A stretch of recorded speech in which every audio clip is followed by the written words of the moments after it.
Hello, good morning friends. Haryana GK series में आप सभी का स्वागत है और आज की इस क्लास में हम लोग पढ़ने वाले हैं हरियाणा के यमुनानगर डिस्ट्रिक्ट के बारे में। तो इस क्लास में यमुनानगर डिस्ट्रिक्ट से जितने भी क्वेश्चन बन सकते हैं, उन सभी क्वेश्चन को मैंने इस क्लास में कवर किया है। तो वीडियो आपको अच्छा लगे तो वीडियो को लाइक करिएगा, शेयर करिएगा और मेरे चैनल को सब्सक्राइब करिएगा। तो चलिए बढ़ते हैं यहाँ पर। क्वेश्चन नंबर 23 है, हरियाणा में किस जिले में लाल चेस्टनट मिट्टी पाई जाती है? तो हरियाणा का कौन सा जिला है जिसमें लाल चेस्टनट मिट्टी पाई जाती है? तो हरियाणा का जो यमुनानगर जिला है, इसमें लाल चेस्टनट मिट्टी पाई जाती है।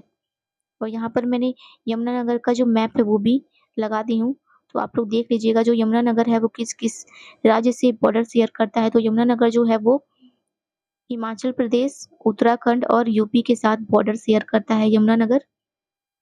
और यमुनानगर से ही यमुना नदी जो है वो हरियाणा में प्रवेश करती है, इसीलिए इसे यमुनानगर नाम दिया गया है। अब बात कर लेते हैं यमुनानगर से जुड़े हुए कुछ इम्पोर्टेंट ज्योग्राफिकल फैक्ट की। तो यमुनानगर जो है इसका गठन कब किया गया था? तो यमुनानगर का जो गठन है वो किया गया था 1 नवंबर 1989 को। 1 नवंबर 1989 को अम्बाला से अलग करके यमुनानगर को एक नया जिला बनाया गया था। अब जान लेते हैं यमुनानगर को किस-किस नाम से जाना जाता है। तो यमुनानगर को पेपर सिटी, शुगर सिटी और टिम्बर हब के नाम से जाना जाता है। 3 नामों से जाना जाता है यमुनानगर को, पेपर सिटी, शुगर सिटी और टिम्बर हब। इसे पेपर सिटी, शुगर सिटी और टिम्बर हब क्यों कहते हैं? क्योंकि यहाँ पर पेपर मिल भी है, शुगर मिल है, साथ में यहाँ पर टिम्बर की बड़ी इंडस्ट्री है, ठीक है? और यहाँ पर लकड़ी के बहुत सारे काम होते हैं। और जो मुगल थे, वो भी जो है अपने राज्य में लकड़ियाँ जो है, वो यमुनानगर से ही सप्लाई करते थे।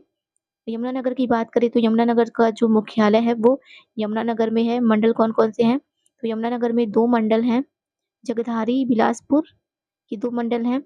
तहसील की बात करें तो यहाँ पर 4 तहसील हैं, जगदारी, छछरौली, बिलासपुर और रामपुर। इसमें जगदारी जो है ये काफ़ी ज़्यादा फ़ेमस है। यहाँ पर ताजी वाला कॉम्प्लेक्स है वो भी जगदारी में ही है। अब बात करें कि यमुनानगर का क्षेत्रफल कितना है? तो यमुनानगर का जो क्षेत्रफल है 1756 वर्ग किलोमीटर, ठीक है? 1756 वर्ग किलोमीटर यमुनानगर का क्षेत्रफल है। लिंगानुपात कितना है यहाँ पर? तो 862 जो है प्रति 1000 पुरुष पर 862 महिलाएँ हैं, तो जो इसका लिंगानुपात है वो 862 है। अब बात करें साक्षरता दर की तो 77.90% जो है यमुनानगर की साक्षरता है, 77.90% जो है वो यमुनानगर की साक्षरता है। जनसंख्या घनत्व की बात करें तो यहाँ पर 690 व्यक्ति प्रति वर्ग किलोमीटर रहते हैं, ठीक है? प्रति वर्ग किलोमीटर में यहाँ पर 690 व्यक्ति रहते हैं। लोकसभा की बात करें तो लोकसभा जो है वो अम्बाला और कुरुक्षेत्र में स्थित है। विधानसभा की बात करें तो यहाँ पर कौन-कौन सी विधानसभा है? तो जो यमुनानगर है इसमें 4 विधानसभा है, संधौरा, जगधारी, यमुनानगर और रादौर। ये 4 विधानसभा क्षेत्र हैं, संधौरा, जगधारी, यमुनानगर, रादौर। अब बात करें यमुनानगर से कौन-कौन से नेशनल हाईवे होकर गुजरते हैं, तो यमुनानगर से 2 नेशनल हाईवे होकर गुजरते हैं, 344 और 151, ठीक है? 2 नेशनल हाईवे जो हैं वो यमुनानगर से होकर के गुजरते हैं। 344 नेशनल हाईवे जो है एनएच 344 और एनएच 151, ये दोनों जो हैं वो यमुनानगर से होकर गुजरते हैं। एक नया हाईवे बनने वाला है यमुनानगर में, जो यमुनानगर के जगधारी के ताजीवाले से होकर के गुजरने वाला है। तो ये कौन-सा नेशनल हाईवे है जो यमुनानगर में नया बनने वाला है? तो 907 जो है वो नेशनल हाईवे जो है वो यमुनानगर के ताजीवाले में बनने वाला है। 907 नेशनल हाईवे एनएच 907। अब बात करते हैं कि यमुनानगर किससे अलग होकर बना था? तो 1 नवंबर 1989 को यमुनानगर जो है वो अम्बाला से अलग होकर बना था एक नया जिला। और यहाँ पर कालेसर नेशनल पार्क भी स्थित है यमुनानगर में, काफ़ी फ़ेमस है कालेसर नेशनल पार्क। और कालेसर वन्य जीव अभयारण्य जो है वो यमुनानगर में ही स्थित है। अब बात करते हैं कुछ प्रसिद्ध स्थल की, यमुनानगर में कौन-कौन सी प्रसिद्ध स्थल हैं। ताजीवाला जो कॉम्प्लेक्स है ये यमुनानगर के जगधारी पवाटा मार्ग पर बनाया गया है और यहीं से यमुना नहर जो है वो निकलती है, ठीक है? यमुना नहर जो जहाँ से निकलती है वहीं पे ताजीवाला कॉम्प्लेक्स जो है वो बनाया गया है। अब बात करते हैं हथिनी कुंड कॉम्प्लेक्स की। तो ऐसा माना जाता है कि पांडवों ने अपने वनवास के समय पर शिवालिक की पहाड़ियों पर कुछ समय व्यतीत किया था और ये वही जगह है जहाँ पर पांडवों ने अपना समय व्यतीत किया था अपने वनवास के दौरान। और ये जो हथिनी कुंड कॉम्प्लेक्स है वो यमुना नदी के जल को नियंत्रित करने के लिए बनाया गया था। यहाँ पर बीरबल का रंग महल भी है। बुढ़िया नामक एक प्राचीन कस्बा है। यहाँ पर बीरबल ने अपने रहने के लिए आबादी से दूर जंगलों में एक महल का निर्माण कराया था, जिसे बीरबल का रंग महल कहा जाता है। यहाँ पर चनेटी स्तूप भी है, जो जगधारी में स्थित है। यमुनानगर के जिले के जगदारी गांव में भगवान बुद्ध के 10वें स्तूपों में से एक स्तूप है, चनेटी का स्तूप, और ये यमुनानगर के जगधारी में स्थित है।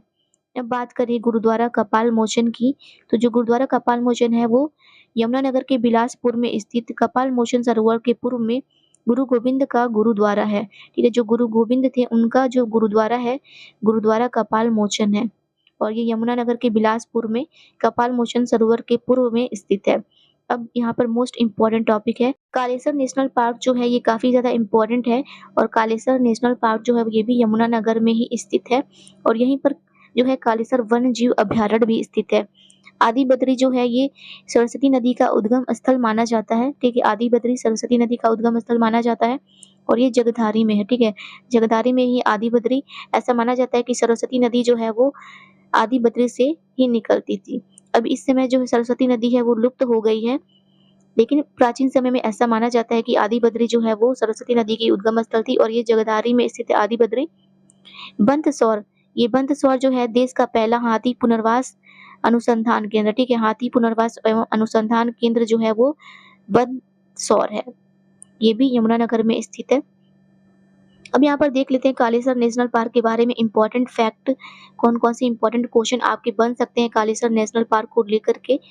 तो यहाँ पर कालेसर नेशनल पार्क जो है हरियाणा का सबसे बड़ा वन्य जीव अभ्यारण्य भी है। यहाँ पर कालेसर नेशनल पार्क के पास एक कालेसर वन्य जीव अभ्यारण्य भी है। ये 11,570 एकड़ भूमि पे फैला हुआ है। 11,570 एकड़ भूमि पे फैला हुआ है, और ये सांभर, चीतल और भौंकने वाले हिरन, नीलगाय आदि पाए जाते हैं। यहाँ पर सांभर, चीतल, भौंकने वाले हिरन, नीलगाय आदि पाए जाते हैं। अब बात करें जो कालेसर नेशनल वन्य जीव अभ्यारण्य है। ठीक है, कालेसर वन्य जीव अभ्यारण्य जो है इसका स्थापना किया गया था 13 दिसंबर 1996 को इसकी स्थापना किया गया था, और 13 दिसंबर 1996 को इसे वन्य जीव अभ्यारण्य घोषित किया गया था। बाद में 8 दिसंबर 2003 को इसे नेशनल पार्क घोषित कर दिया गया, और ये यमुनानगर में स्थित है। यहाँ पर हाथी पुनर्वास अनुसंधान केंद्र बंतसौर में स्थित है।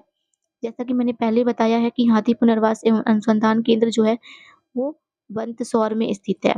यमुनानगर जिले में जो बंतसौर है, यहाँ पर हाथी पुनर्वास और अनुसंधान केंद्र है। साथ में चौधरी देवीलाल प्राकृतिक पार्क जो है वो भी यमुनानगर में स्थित है। चौधरी देवीलाल प्राकृतिक पार्क जो है वो भी यमुनानगर में स्थित है। तो ये थे कुछ इंपॉर्टेंट फैक्ट आपके यमुनानगर से जो आपके एग्जाम में क्वेश्चन बन सकते हैं। इन सभी क्वेश्चन को मैंने इस क्लास में कवर किया है। तो वीडियो आपको अच्छा लगे तो वीडियो को लाइक करिएगा, शेयर करिएगा, और मेरे चैनल को सब्सक्राइब करिएगा। Thank you for